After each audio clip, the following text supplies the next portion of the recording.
प्रियजनों, प्रभु यीशु के पाक पवित्र नाम में आप सभी का अभिनंदन स्वागत करना चाहता हूं। आज एक बार फिर हमारे लिए बड़ी खुश बड़े हर्ष की बात है कि हम मिलकर रूह की खुराक प्रोग्राम के दौरान हम जो है परमेश्वर की वाणी को सीखने जा रहे हैं, लर्न करने जा रहे हैं।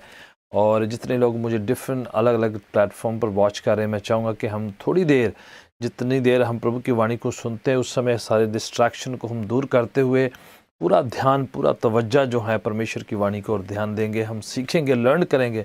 वेरी सिंपल, साधारण सा और बहुत प्रोफाउंड जो प्रभु का वचन है, जो हमारे लिए बहुत ही अनिवार्य है, हेल्पफुल है, मदद करता है, सहायता करता है। प्रतिदिन की आत्मिक लाइफ में और व्यवहारिक ज़िंदगी में हमारी मदद होती है। मैं चाहूँगा कि आप मेरे साथ, अगर आपको हवाले भी मिल जाते हैं, उन हवालों को पढ़िएगा, देखिएगा और अपनी ज़िंदगी में उतारने की हम कोशिश करें कि परमेश्वर का आत्मा हमारी रहनुमाई करे, अगुवाई करे, सिखाए हमें कि किस तरह से उन हवालों को, उन परमेश्वर की वाणी के शब्दों को अपनी ज़िंदगी में हम उतारें। तो वेरी सिंपल, संधारण से शब्द हैं, ये वचन है जो बड़े ही सेल्फ एक्सप्लेनेटरी हैं, बड़े ही अपने आप में अपनी व्याख्या बयान करते हैं। और जब उनको उच्चारित किया जाता है, ऐलान किया जाता है, घोषित किया जाता है, ये हवाले जो हैं परमेश्वर की वाणी के जो शब्द हैं, वो हमारे ईमान को, हमारी निष्ठा को, हमारे फेथ को अपलिफ्ट करते हैं, स्टिरअप करते हैं, फैन अप करते हैं, उनको जो है उभारते हैं। ये प्रवोक करते हैं, हमारे ईमान को जो है ठंडा होने से बचा के रखते हैं। तो हमें जो है थोड़ा ये शेक करते हैं, मूव करते हैं कि हम कहीं जो है सेटल से ना हो जाएं, ठहर ना जाएं एक जगह पर, पार्किंग में मत लग जाएं, बल्कि हम प्रभु की नज़दीकी में, उसके करीबी में आगे बढ़ते चलें। सो पहला हवाला जो है पवित्र शास्त्र बाइबल में से ओल्ड टेस्टमेंट में ज़बूरों की पोथी, जिसे भजन संहिता कहते हैं, बुक ऑफ साम्स कहते हैं, बाइबल की मध्यम की जो मिडिल की किताब है। 150 ज़बूर है, उनमें से 27 ज़बूर को निकालते हैं। वेरी फेमिलियर, बहुत ही जाना पहचाना हवाला है। और ये दाऊद का लिखा हुआ ज़बूर है, जिसने काफ़ी ज़बूर लिखे हैं, काफ़ी भजन लिखे हैं। भजन संहिता और 27 अध्याय और उसकी चौथी आयत, चौथी पंक्ति को इस तरह से हम पढ़ के जो है वहाँ से एक ख़ास जो है एक निशाना है दाऊद का, उसका एक ख्वाहिश है, इच्छा है, परमेश्वर के सामने एक तलब है, परमेश्वर के सामने एक विनती है, प्रार्थना है, जो हमें हेल्प करती है प्रेरणा पाने के लिए कि किस तरह से परमेश्वर की नज़दीकी में जाना है। तो इस प्रकार से लिखा हुआ है ज़बूर 27 और उसकी चौथी पंक्ति इस तरह से कहती है, एक बार मैंने यहोवा से मांगा है। वन थिंग, एक बात मैंने यहोवा परमेश्वर से मांगी है, उससे जो मैंने गुजारिश करी है, परमेश्वर से एक बात मैंने कहा है। सो प्रियजनों, यहाँ पर जो है दाऊद जो है अपने मन की ख्वाहिश को बयान कर रहे हैं कि पिता परमेश्वर, मेरी एक तमन्ना है, मेरी एक इच्छा है, मेरी एक अभिलाषा है, मेरी एक डिज़ायर है। तो वो जो है डिज़ायर को परमेश्वर के सामने उच्चारित करता है, बयान करता है कि क्या है, ख्वाहिश क्या है। हमारी ज़िंदगी में बड़ी सी ख्वाहिशें होती हैं। इंसान जो हैं इवन मरते दम तक जो है अपनी ख्वाहिशों की एक लंबी लिस्ट बना कर रखता है। उसकी बड़ी तमन्नाएं होती हैं, बड़ी ख्वाहिशें होती हैं, खाने के बारे में लेके, ज़मीन जायदाद को लेकर, पैसे को लेकर और परिवार को लेकर, पर्सनल लाइफ को लेकर कई तरीके की ख्वाहिशें होती हैं। पर कई बार इतनी लंबी हमारी ख्वाहिशों की, डिज़ायर्स की लिस्ट हो जाती है कि इंसान उन ख्वाहिशों को पूरा करने की दौड़ में रहता है और प्रतिदिन जो है बड़ी परिश्रम करता है, मेहनत करता है। और कई बार जो है वो इतना ख्वाहिशों को पूरी कोशिश करते हुए जो हम पूरा करने में लग जाता है, तो उसे ये याद नहीं रहता है कि एक दिन हमें इस दुनिया से चलाना करना है, जाना है। और ये सब जो हमारी ख्वाहिशें और चीज़ें, वस्तुएं सब इधर रह जाएंगी। अभाव, हमारी ख्वाहिशों के अभाव भी कुछ है। हमारी अभिलाषों के ऊपर जो है एक सृजनहार रचयिता जिसने हमें इस दुनिया में भेजा है और उसके साथ हमारा मिलन संगम होना चाहिए। ये बात भी हमें सोचना है कि अपनी ख्वाहिशों की लिस्ट ना लंबी करती जाए, अपनी डिमांड्स ना मत बढ़ाते चले जाएं, अपनी जो है वांट्स, जो जिसे हम बड़ा पाने की जो है तलब रखते हैं, ख्वाहिश रखते हैं, जिज्ञासा रखते हैं, उसको ना बढ़ाते चले जाएं। ये भी सोचा जाए, क्या हम जो हैं इस दुनिया में जो करने के लिए प्रभु ने हमें भेजा है, जिस बुलाहट के साथ जो उसने हमें भेजा है, जो उसके लिए उसने टैलेंट्स दिए हैं, उसने रिसोर्सेस दिए हैं, जो उसने हमें ट्रेजर्स दिए हैं, ख़जाना दिया है, जो उसने जो चीज़ें, वस्तुएं हमें मुहैया करी हैं, क्या उस मकसद को, उस बुलाहट को भी हम पूरा कर रहे हैं कि नहीं। वो बुलाहट जो है रूहानी होती है, उसके साथ साथ ज़हनी और जिस्मानी भी होती है, क्योंकि वो बुलाहट में सब कुछ छुपा होता है कि हम क्या करने इस दुनिया में भेजे गए हैं। तो हमें देखना है कि सिर्फ जो है जिस्मानी ख्वाहिशों को पूरा ना करें, बल्कि ये देखें उसके बीच में परमेश्वर ने हमारे लिए रखा क्या है, क्या मकसद है, क्या परमेश्वर की मिशन क्या है हमारे बारे में लेके, क्या उसने बुलाहट क्या दे रखी है, उसका अल्टीमेट जो हमें इस दुनिया में रखने का, भेजने का मकसद क्या है, उद्देश्य क्या है, लक्ष्य क्या है, वो भी देखना है।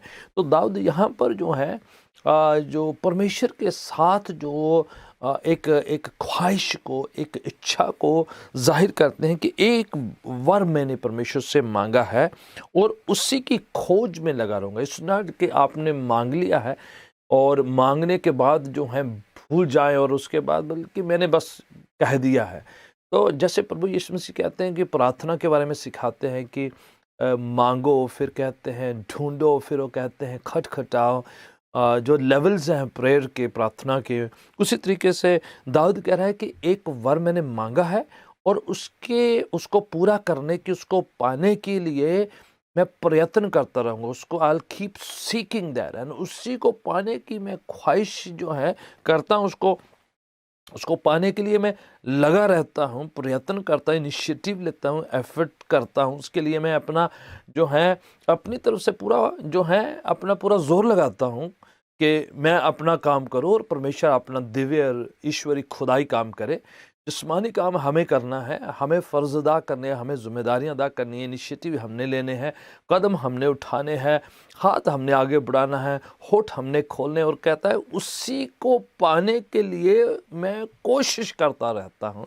और वो ख्वाहिश क्या है, पढ़िएगा लेस मेरे साथ, कि I may dwell in the house of the lord forever and behold the beauty of the lord, and उसके भवन में रहकर, उसकी दरगाह में रहकर, उसकी पाक हजूरी में रहकर परमेश्वर को जो है एक उसकी पाक हजूरी में ठहरा रहूं, बना रहूं, टिका रहूं उसमें, कि मैं परमेश्वर के घर में रहूं, मैं परमेश्वर के घर में बसेरा करूं, परमेश्वर की उस सुंदरता को, उसके बड़े कामों को, उसकी जो महानता को, विशालता को, उसकी मदद सराही करता चला जाऊं, उसको मैग्नीफाई करता चला जाऊं, उसकी तारीफ करता चला जाऊं, उसकी हमदो सताइश करता चला जाऊं परमेश्वर के घर में रहकर। सो एक ख्वाहिश है उसकी, दाऊद की एक बड़ी ख्वाहिश रही है परमेश्वर के घर के साथ। एक ज़बूर में कहता है, मैं खुश हुआ जब लोगों ने कहा कि आओ खुदा के घर चले। ज़बूर 24 में कहता हूँ कि जीवन भर में परमेश्वर के घर में बसेरा करूं। जो डिजायर है दाऊद की परमेश्वर के घर के साथ, आप घर पे भी प्रार्थना करते हैं, वो आपकी पर्सनल प्रेयर होती है। आप घर पे परिवार के साथ प्रार्थना करते हैं, जिसे पारिवारिक प्रार्थना कहते हैं। आप झुंड के साथ, लोगों के साथ मिलकर प्रार्थना करते हैं, जिसे सामूहिक प्रेयर कहते हैं। पर एक है कॉर्पोरेट प्रेयर, जो आप खुदा के घर में फिजिकली इन पर्सन जाके करते हैं। उसमें एक अलग जो है अलग ब्लेसिंग है। तो दाऊद वो ख्वाहिश को जाहिर करे कि dwell in the house of the lord. एक ज़बूर में लिखा है कि मेरे से अच्छे तो वो चिड़ियों के जो छोटे छोटे बच्चे जिन्होंने घोंसले बना रखे हैं। वो कहता है कि वो छोटे छोटे स्पैरोज़ ने अपने घर बना रखे हैं, घोंसले बना रखे हैं। मुझसे बेहतर तो वो कि खुदा के घर में हमेशा बसेरा करते हैं। एक ज़बूर में कहता है, मुझे तो अपने घर का दरबान रख ले, गेट कीपर रख ले, मुझे कोई पदवी नहीं चाहिए, कोई ओहदा नहीं चाहिए, मुझे कुछ जो मोतबर नहीं बनना, उसमें बड़ा जो है कुछ ऐसा नहीं बनना। I just want to serve the lord. मैं वहाँ पर रहकर दूसरों के लिए दरवाज़ा खोलना बंद करना चाहता हूँ, उसकी सेवा टहल करना चाहता हूँ। समहाउ किसी न किसी तरीके से खुदा के घर पे टिका रहूँ, उसके साथ जो है बना रहूँ। तो दाऊद की एक बड़ी ख्वाहिश है। ज़बूर 100 को पढ़े, ज़बूर 150 को पढ़े कि तेरे आंगनों में खुशी के साथ, तेरी दरगाह में बड़े आनंद के साथ मैं बसेरा करूँगा। I will enter his gates with thanksgiving and its courts with praise. फिर उसके दरवाज़ों से एंटर होते हुए उसके आंगनों में प्रवेश करने का पूरा आनंद, एक खुशी है कि I am in the house of the lord. एक डिज़ायर है दाऊद की। ज़बूरों को लिखने वालों के खास डिज़ायर, एक इच्छा रही है खुदा के घर के साथ एक लगन, खुदा के घर के साथ, उनके लोगों के साथ, उन वहाँ की संगति, वहाँ की प्रस्तुति, वहाँ की प्रेजेंस, थिक अनॉइंटिंग, जो वहाँ पर मसा, जो अभिषेक उतरता है समूहिक लोगों के बीच में, जो प्रभु की प्रेजेंस उतरती है, उसकी एक खास तलब। एक जगह पर ज़बूर लिखने वाला कहता है, जैसे हरणी पानी के नदियों के लिए तरसती, वैसे मेरा दिल तेरे लिए, तेरी दरगाहों के लिए, तेरी पाक हजूरी के लिए, तेरे करीब जाने के लिए तड़पता रहता है। एक ज़बूर में वो कहता है कि जैसे जब मैं तेरे पाक हजूरी में नहीं जाता तो मेरा जी जो है, मेरा ज़िंदगी जो है मूर्छित हो जाती है, अधमुआसा हो जाता। सो एक तलब है, ख्वाहिश है। इनफैक्ट दाऊद चाहते थे कि वो खुदावन के लिए एक घर बनाए, एक भवन बनाए, एक इमारत बनाए, जहां पर लोग आकर जो हैं परमेश्वर की प्रस्तुति, आराधना, स्तुति कर सके। पर परमेश्वर ने दाऊद को कहा, नहीं, आप नहीं मेरा घर बनाओगे। उसको मना कर दिया गया क्योंकि उससे कुछ गलतियां हुई थी, उससे कुछ गुनाह हुए थे। पर उसकी डिज़ायर बड़ी रही है कि खुदावन के साथ लगन है, एक बड़ी ख्वाहिश है, बार बार खुदा के घर पे जाना, बार बार खुदा के घर पे जाकर प्रस्तुति, आराधना करना, और बार बार उनको गीतों में, शब्दों में उतारना कि खुदावन कितना भला है, अपने लोगों के बीच में आकर उतरता है, उसकी पाक हुजूरी उतरती है। सो प्रिय, I think something to learn from David. दाऊद से कुछ सीखना है कि खुदा के घर के साथ, इवन यीशु जो है, जब खुदा के घर पे गए, उन्होंने कोटरा बनाया, और सब जो वहाँ पर जो जानवरों को बेच रहे थे, पैसे को एक्सचेंज कर रहे थे, और चीज़ों साजो सामान को बेचा जा रहा था, यीशु कोटरा बनाकर कहते, मेरा घर प्रार्थना का घर कहलाएगा। और उसने सब लोग जो उसको अपने स्वार्थ के लिए और कामकाज के लिए और बिजनेस के तौर पर इस्तेमाल करना चाहते थे, उन सबको उन्होंने वहाँ से निकाल दिया, कोडरों से उनको जो है बनाकर, डांट कर जो है वहाँ से एक्सपेल किया। सो व्हाट इज, खुदावन यीशु डिज़ायर करते हैं कि खुदावन का घर जो है प्रार्थना का घर कहलाया जाए, वहाँ पर आराधना हो, स्तुति हो, प्रस्तुति हो। तो जो एक खास लगन है, एक लगाव है खुदावन के घर के साथ। तो दाऊद वो एक ख्वाहिश जाहिर कर रहा है। लंबी लिस्ट नहीं, और भी चीज़ें मांग सकता था, और भी बातें मांग सकता था। So he just asked one thing, Lord, I need that one thing. I want to dwell in your house. उसके कई ज़बूरों में ये बात जाहिर होती है। प्रियजनों, मुझे नहीं पता आप कैसे प्रभु के बारे में सोचते हैं और उसके घर के बारे में क्या सोचते हैं। आपका क्या लगन है, आपका कैसा लगाव है परमेश्वर के घर के साथ, और आप क्या सोचते हैं प्रभु के घर के बारे में, उसके घर की जो है संगति के बारे में, प्रस्तुति के बारे में, आराधना के बारे में। यीशु चाहते हैं कि बड़ी प्योरिटी के साथ आराधना हो। यीशु चाहते हैं कि बड़े वेदना के साथ, जज्बा के साथ वहाँ पर प्रार्थना हो। यीशु चाहते हैं कि वहाँ पर सब लोगों के लिए, यीशु कहते हैं कि मेरा घर सब लोगों के लिए प्रार्थना, सब जातियों के लिए प्रार्थना का घर कहलाए। So that's a desire of God कि खुदा का घर प्रार्थना का, अरदास का, विनती का, निवेदन का, गुजारिश का, इल्तिजाओं को पेश करने का, इंटरसीड करने का, दूसरों के साथ जो है परमेश्वर की वाणी को बांटने का है। सो परमेश्वर चाहता है कि हम सिर्फ जो है इंडिविजुअल प्राइवेट प्रेयर तक ही सीमित न रहें, बल्कि सामूहिक, कॉरपोरेट, कलीसियाई प्रार्थना जो है, दूसरों के साथ मिलकर, दूसरे के साथ ठहर कर जो हैं उनके साथ शामिल होकर, शिरकत करते हुए आराधना स्तुति करें, गीत गाते हुए, प्रस्तुति करते हुए, स्तुति गान करते हुए। That's one desire. So I think the devil doesn't like जब आप और मैं इकट्ठा होकर प्रार्थना करते हैं। द डेविल हिट्स दैट, और आपको और मेरे को वो जो है उस बात को हराना है, पराजित करना है कि हम मिलकर सामूहिक प्रार्थना, मिलकर जो है रूह में प्रार्थना, मिलकर सच्चाई से प्रार्थना, मिलकर सच्चाई से आराधना करेंगे। And that will destroy the plan of the enemy. उससे शैतान जो है शिकस्त पाएगा, हारेगा, पराजित होएगा, जब आप और मैं मिलकर, शामिल होकर, शिरकत करके, एक मन एक चित्त होकर, जैसे देव पेंटिकोस में हुआ, वो लोग एक मन एक चित्त होकर दुआ कर रहे थे, प्रार्थना कर रहे थे। एंड देन पवित्र आत्मा उन पर उतरा, पाक रूह का जो है मसा उन पर उतरा, पवित्र आत्मा की वरदान उनको बख्शा गया। एंड दैट हैपन्स जब कलीसिया मिलकर प्रार्थना करती है। और ये दाऊद की ख्वाहिश थी। मैं सोचता हूँ दाऊद से हम वो जो है प्रेरणा पा सकते हैं, मोटिवेशन प्राप्त कर सकते हैं, इंस्पायर हो सकते हैं कि dwelling in the house of the, खुदा के घर में ठहरना, खुदा के घर में जाना, खुदा के घर में जाके प्रस्तुति करना, आराधना करना, स्तुति गान करना, आराधना के साथ साथ प्रार्थना विनतियों को पेश करना सीखना, और दूसरों के लिए आशीष का कारण बना, दूसरों के लिए प्रार्थना करना, और खुदावन के लिए सच्चाई के साथ उसकी ब्यूटी को, उसके महानता को, उसकी विशालता को ताकते रहना। In fact not looking for people, not looking for the people stuff, rather कहता कि तेरे घर पे जाके तेरी महानता को, तेरी सुंदरता को, तेरी विशालता को, तेरे को मैं निहारता रहूं, देखता रहूं, और तेरी प्रस्तुति करता रहूं, दैट्स व्हाट, तारीफ करता रहूं। जब आपको और मेरे को मौका मिलता है खुदा के घर में प्रस्तुति करने का, आराधना स्तुति करने का, तो जो फाउंटेन की तरह, चश्मे की तरह फूट जाना चाहिए हमारी प्रस्तुति जो है, हमारी प्रस्तुति आराधना जो है, रूह सच्चाई वाली जो है, वो चश्मे की तरफ फूट जानी चाहिए कि yes this is what we came to do, यही तो हम करने के लिए आए थे, और यही एक डिज़ायर तो दाऊद की थी, और यही हम मांगते हैं कि खुदावन तेरे घर पे आके तेरी प्रस्तुति। सो ज़्यादा चीज़ों की लिस्ट ना बनाकर एक चीज़ जो है उसके पीछे पड़े, और वो है खुदावन की पाक हजूरी, संगति के साथ, लोगों के साथ सामूहिक तौर पर मिलकर सबके साथ बर्दाश्त करके सहन करते हुए, चाहे सब लोग आप जैसे नहीं हैं, सब आपको पसंद करते भी नहीं होंगे, आप भी सबको ना पसंदीदा होंगे, उसके बावजूद एक साथ मिलकर प्रस्तुति, आराधना, स्तुति, अरदास विनती को पेश करने का है।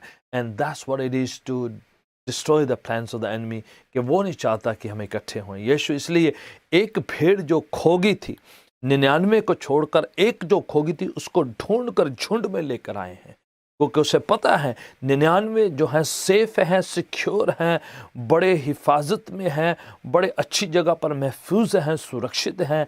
एक जो है जो तन्हा है, आइसोलेटेड है, बाहर बिखरी हुई हैं, बाहर जो बहक गई है, गुमराह हो गया, उसको वापस जो है उस खत्ते में, उस गले में इकट्ठा करना है, उस झुंड में लेकर आना है। That's what the desire of the lord is. There are people who have isolated themselves, जो हैं बिखर चुके हैं, गुमराह चुके हैं, एलिनेट हो चुके हैं और अलग हो चुके हैं, उनको भी शामिल करना है, इकट्ठा करना है खुदावन के झुंड के साथ प्रस्तुति आराधना करने में, ताकि मिलकर हम शैतान का सामना करें, उसकी सारी योजना को हम जो है निसफल कर सकें, नाकाम कर सकें, इन जीसस नेम आमीन।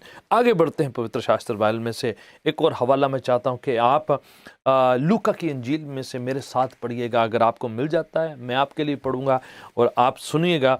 जैसे आपको मिल जाता तो आप अपनी बाइबल में देख सकते हैं सामने, अगर आपके लिए आता है हवाला तो वो आप देख सकते हैं। लूका रचित सुसमाचार उसका 10वां अध्याय, चैप्टर 10, लूक्स गॉस्पेल चैप्टर 10 और उसकी 42 आयत, 42 वर्स, वेरी वेरी पावरफुल। ये छोटी प्रेयर मीटिंग है, छोटी सी प्रार्थना सभा है। लाजरस और उनके बहनों के साथ प्रभु यीशु बेथनी नाम के इलाके में उनके घर पे छोटी प्रेयर मीटिंग है, और वहाँ पर जो है प्रभु यीशु जो हैं पवित्र वाणी को सुना रहे हैं। हाउस प्रेयर मीटिंग है, कॉटेज मीटिंग है, just little cell prayer meeting है। सो जीसस जो है बड़ी ह्यूज मल्टीट्यूड को, बड़ी तादाद को भी प्रचार करते हैं। उसके साथ साथ वो छोटे घरों में प्रेयर मीटिंग करते हैं, छोटे छोटे जो हैं झुंड में भी, और वहाँ पर शिगिर्दी होती है, डिसाइपलशिप होता है, 1 to 1 जो है कन्वर्सेशन होती है, उनकी वार्तालाप होती है, सवाल जवाब होते हैं, और लोगों को जो है परमेश्वर की बादशाहत के लिए तैयार किया जाता है। एंड वो बहुत इम्पोर्टेंट हिस्सा, जब आप 1 to 1 जो है परमेश्वर के साथ जो है अपना जो है समा गुजारते हैं, आप जो है निजी तौर पर, पारिवारिक तौर पर, सो फैमिली प्रेयर मीटिंग है, वो भी बहुत इंपॉर्टेंट है। यस, खुदा के घर पर एक सामूहिक प्रेयर मीटिंग है, आपकी फैमिली डिवोशन टाइम है, फैमिली प्रेयर मीटिंग है, परिवार मिलकर जो है प्रभु और उनके सेवकों को साथ में बुलाया है। और यहाँ पर लिखा हुआ है चैप्टर 10 में हम पढ़ते हैं कि लाजरस और उसकी बहन जो हैं मरियम एंड मार्था, इन तीनों को नाम मेंशन किए हुए हैं। और मार्था जो है खाने पकवान बनाने में बड़ी व्यस्त है और बहुत बिजी है। ऑफ कोर्स जो है आप सेवा करने में अपनी गिफ्टिंग, अपने टैलेंट्स को इस्तेमाल करते हैं, पर ऐसा ना हो कि आपकी गिफ्टिंग, आपके टैलेंट्स जो हैं वो परमेश्वर की आराधना स्तुति के अभाव हो जाएं। यस, गिफ्टिंग अच्छी है, टैलेंट अच्छा है, जो परमेश्वर ने आपको गुण वरदान दिए हैं उसको परमेश्वर की सेवा के लिए लगाएं। पर ऐसा ना हो कि वो जो वरदान है, वो जो गिफ्टिंग है, वो जो आपका जो स्किल है, आपका जो हुनर है, आपको जो प्रभु ने दिया है, वो जो है इतना हावी हो जाए कि उसमें खुदावन पिता परमेश्वर जो है उसकी जगह ना बचे। इतना डिस्ट्रैक्टेड मत हो जाए, डिविएट मत हो जाए, अपने टैलेंट गिफ्टिंग को परमेश्वर के अबाउ ऊपर मत लेके जाए। And that's what was happening. Martha loves to serve the lord, she likes it, she loves it. ये उसकी गिफ्टिंग है, सेवा करना, खाना बनाना, मेहमान नवाजी करना, पहुनाई करना, ये उसकी गिफ्टिंग है। To serve people and to serve the people of God, that's a beautiful thing. ये बहुत अच्छी बात है। पर ऐसा ना हो कि आप इतनी सेवा करें कि सेवा करते करते जो है एग्जॉस्टेड हो जाएं, बर्न आउट हो जाएं, इतने ज़्यादा आप खो जाएं कि आपके पास परमेश्वर के लिए टाइम नहीं है, और परमेश्वर की खिदमत के लिए टाइम नहीं है, परमेश्वर के चरणों में बैठने के लिए टाइम नहीं है, और आपका टैलेंट्स आपके प्रभु से ऊपर हो गया है। एंड उससे क्या होता है, आप धीरे धीरे जाने अनजाने जो हैं अपनी टैलेंट्स, अपनी गिफ्टिंग और अपनी सेवा, अपनी खिदमत को इतनी अहमियत देते हैं कि आप कई बार जो हैं उसमें जो है खो जाते हैं, और परमेश्वर को कई बार नाराज़ करना शुरू कर देते हैं। आप बहक जाते हैं, because talents has become a idol for you. जो आपकी गिफ्टिंग है, आपका स्किल जो है, आपके जो खुदा ने आपको जो वरदान नेमत दी है, वो आपके लिए एक परस्तिश का जो है हिस्सा बन चुका है। आप उसको इतना ज़्यादा अहमियत देते हैं कि खुदावंद की हजूरी जो है वो जो है कॉम्प्रोमाइज़ हो जाती है। And that's what happened. यहाँ पर उनके घर पे प्रेयर मीटिंग थी। मार्था ने लिखा है कि वो सेवा टहल करते करते थक गई है और बहुत ज़्यादा निराश है, मायूस है। फिर उसने कंप्लेन करनी शुरू कर दी, शिकायतें करनी शुरू कर दी। चैप्टर 10 उसकी 38 ऐसे हम पढ़ते हैं कि यीशु मसीह वहाँ उनके घर पे आए हैं, ठहरे हैं, और जो है मार्था बहुत जो थक चुकी है। फिर अपनी बहन की कंप्लेन करनी शुरू कर दी कि ये प्रेयर मीटिंग में बैठ के वचन सुनी जा रही है, पाकलाम को सुनी जा रही है, किचन में आके खाना नहीं बना रही, हेल्प नहीं कर रही, मदद नहीं कर रही। तो all that is happening in you. क्या हो रहा है कि समहाउ जो है सेवा ज़्यादा अहमियत ली जा रही है, सेवा पर ज़्यादा फोकस उसका हो रहा है, और जिसको सेवा देनी चाहिए, जिसकी बात सुननी चाहिए, जिसके वचन सुनने चाहिए, वो घर पे बैठे हैं और उन पर फोकस नहीं है। यीशु घर पे आए हैं, यीशु वाणी सुनाने आए हैं, यीशु प्रार्थना करने आए हैं, यीशु बातचीत करने आए हैं, यीशु को इसलिए बुलाया है, उनके लिए टाइम नहीं है। तो वो जो है मरियम जो है वो बिल्कुल बेस्ट वे में उस वक्त को इस्तेमाल कर रही है। लिखा हुआ है यहाँ पर, मैं 42 आयत पढ़ता हूँ। जब वो कहने लगी कि मैं बहुत जो है निराज़ हूँ, अपनी बहन से को मदद नहीं करती, और ये जो है उसकी। तो यीशु कहते चैप्टर 41 में, Martha Martha thou art careful and troubled about many things। Martha तुम बहुत सी चीज़ों की परवाह करती है, इसलिए परेशान हो जाती, चिंता, तो कोई बड़ी लंबी लिस्ट है। तो बहुत सी चीज़ों की परवाह करती है, बहुत सी चीज़ों के बारे में सोचती रहती है, ये होना, ये होना, ये होना, ये होना। प्रार्थना के टाइम, इबादत के टाइम, बंदगी के टाइम, प्रेयर मीटिंग के दौरान आपका फोकस जो है पिता परमेश्वर प्रभु की ओर होना चाहिए।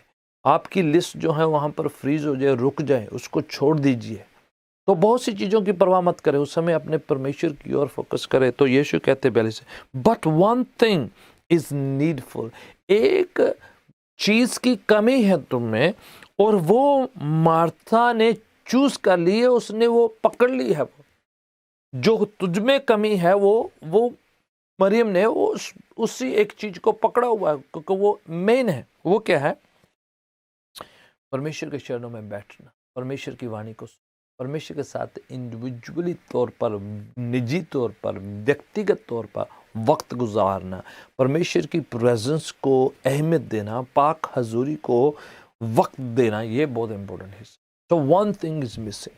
Yes, you have too many other things, आपके अंदर और बहुत सी चीज़ें हैं, सेवा करना चाहते हैं, टैलेंट है, स्किल है, गिफ्टिंग है, आप बहुत अच्छी जो हैं भावना रखते हैं, अच्छी ख्वाहिश रखते हैं, और आप जो हैं everything else is so much, there's so many things, you're very organized, you are very good in everything, पर एक चीज़ की कमी है, वो है कि पाक हजूरी को अहमियत नहीं दी जाए, परमेश्वर को अहमियत कम दी जा रही है, परमेश्वर की सेवा को, परमेश्वर के दिए हुए वरदानों को, नेमतों को ज़्यादा अहमियत दी। So do not elevate your gifting और skill about the lord, the giver of the gift और टैलेंट्स। यस, अच्छे हैं गिफ्ट, अच्छे हैं नेमतें, अच्छी है सेवा, पर उसको अपने परमेश्वर से ऊंचा नहीं करना है। सबसे पहला स्थान, प्रेफरेंस है, उतना आदर सत्कार जो है पिता परमेश्वर को, सृजनहार, तो वो वन थिंग है कि उसकी जगह कोई ना ले। ना आपके टैलेंट, ना आपकी गिफ्टिंग, ना आपकी स्किल, ना आपकी ख्वाहिशें, ना आपके जज्बात, ना आपकी भावनाएं परमेश्वर की जगह ना ले ले कहीं, कि कहीं आप बहक जाएं, गुमराह हो जाएं और सब कुछ जो है उसी पर लग जाए। इतना भी हो सकता है कि वो सेवा के लिए आप करना चाह रहे, इतना भी हो सकता है कि आप खुदावन की पर उसके बावजूद खुदावन क्या कह रहे हैं कि प्रेफरेंस, प्रायोरिटी ये है कि परमेश्वर को पहला स्थान दिया, सेवा बाद में, पहले खुदावन पिता परमेश्वर, स्किल बाद में, बाकी सब कुछ बाद में। One thing that is God himself, उसकी जगह seek ye first the kingdom of God and his right, पहले परमेश्वर और उसकी रास्तबाजी, उसकी धार्मिकता की खोज करिए। First God, it has to be priority, उसके नाम पर पहला स्थान उसको। तो one thing that is has to be set right is God himself, वो खुदा और उसकी पाक हजूरी। और ये चीज की कमी है मार्था के अंदर, पर मरियम ने उसने पिक की उस चीज़ को, और खुदा ने कहते वो चीज़ उनसे छीनी नहीं जाएगी। यस, बाकी सब चीज़ें मिल जाएंगी, यस, टैलेंट मिल जाएगा, गिफ्टिंग हो जाएगी, सेवा हो जाएगी, वो सब जो हैं डेवलप करी जा सकती हैं, निखारी जा सकती हैं, तराशी जा सकती हैं, पर आप पाक हजूरी को सब्सिट्यूट नहीं कर सकते, परमेश्वर को सब्सिट्यूट नहीं कर सकते, परमेश्वर की अहमियत को सब्सिट्यूट नहीं कर सकते। वो हमें पहला स्थान देना है। Let me take you further, one more verse from the Holy Bible. Okay, पवित्र शास्त्र बाइबल में John's Gospel chapter 9 and verse 25, ठीक है। एक अंधा शख्स जो है, जिसको यीशु मसीह ने ठीक किया, और लोग बड़े सवाल करने लगे, क्या तू वही है या फिर तू उसके जैसा दिखता है? उसके पेरेंट्स को भी तंग करके, क्या ये आप ही का बेटा है? और फरीसी और सादूसी और तमाम सब लोग उसे बहुत जो है सवाल जवाब कर रहे, क्या वाकई आप जन्म से अंधे थे? क्या आप वाकई ऐसे थे? क्या फिर किसने उस आपको चंगा किया? He had never seen Jesus, उसने यीशु को कभी नहीं देखा था। वो आदमी तंग हो गया, इतने सवाल, इतने प्रश्न, इतने सवाल जवाब जो है, इंटेरोगेशन उसको किया जा रहा है। वजह क्या है? वो जन्म से अंधा पैदा हुआ था और यीशु ने उसे चंगा कर दिया। यीशु चंगा करके जा चुके थे, उसने यीशु कभी देखा नहीं था, और लोगों को ये बात हजम नहीं हो रही थी कि यीशु ने इंसान को चंगा कर दिया है, और वो सोच रहे थे कैसे इंसान चंगा हो, ये तो बड़ा ही दुर्भाग्यशाली है, ये तो बहुत मनहूस है, ये तो अंधा पैदा हुआ था, गुनाह में पैदा हुआ, उसके पेरेंट्स गुनाह में पैदा हुआ, पता नहीं कितना उसने बुरे काम कर्म किए, इसलिए अंधा पैदा। So everything was against him, but Jesus healed him, so he testified. बोले वन थिंग आई नो, मुझे ज़्यादा बातें नहीं आती, ज़्यादा फ़िलासफ़ी नहीं आती, ज़्यादा बहुत सी धर्म की बातें नहीं आती, मुझे एक पता है, पहले मैं अंधा था, अब मैं ठीक हो गया, और ये मेरी गवाही है। प्रेज़ गॉड, आमीन। प्रियजनों, मैं चाहता हूँ आपके पास एक गवाही हो कि खुदा ने आपके लिए क्या किया है। आप पहले क्या थे, अब क्या थे, प्रभु ने आपके लिए क्या किया है। आपको इतनी फ़िलासफ़ी नहीं आती है, मज़हब नहीं आता है, प्रिंसिपल सिद्धांत नहीं आते हैं, ग्रीक नहीं आती, हिब्रू नहीं आती, रोमन नहीं आती, पता नहीं क्या क्या नहीं आता है। That doesn't matter. सिर्फ आपको ये पता होना चाहिए कि आप पहले अंधकार में थे, अब ज्योति में है, रोशनी में। आप पहले गुनाहगार थे, आप प्रभु ने आपको बचा लिया। आप पहले शराबी थे, खुदा ने सारे शराब को हटा के आपको जो है मुबारक ठहरा दिया, ब्लेस कर दिया है। एक गवाही हो यस, खुदावन में आप बचाए जा चुके हैं, हील हो चुके हैं, सेट फ्री कर दिए गए हैं, आज़ाद कर दिए हैं, माफ़ कर दिए गए हैं और यीशु ने अपना बच्चा बच्ची बना लिया। ये एक बात पता होनी चाहिए उस अंधे व्यक्ति की तरह, यस पहले मैं खोया हुआ था, अब मुझे खुदावन मिल गया है। Praise God. खुदावन आपको बहुत बरकत दे। Will continue to learn together. Next time this is discipleship training का टाइम है। मैं चाहूँगा आप लगातार सीखते जाएं। अगले प्रोग्राम में फिर से मैं कंटिन्यू आपको टीच करूँगा और आप खुदा उनके साथ बने रहें, अपनी साक्षी अपनी गवाही को बनाए रखें। God bless you all and see you next time in the same program. God bless you all.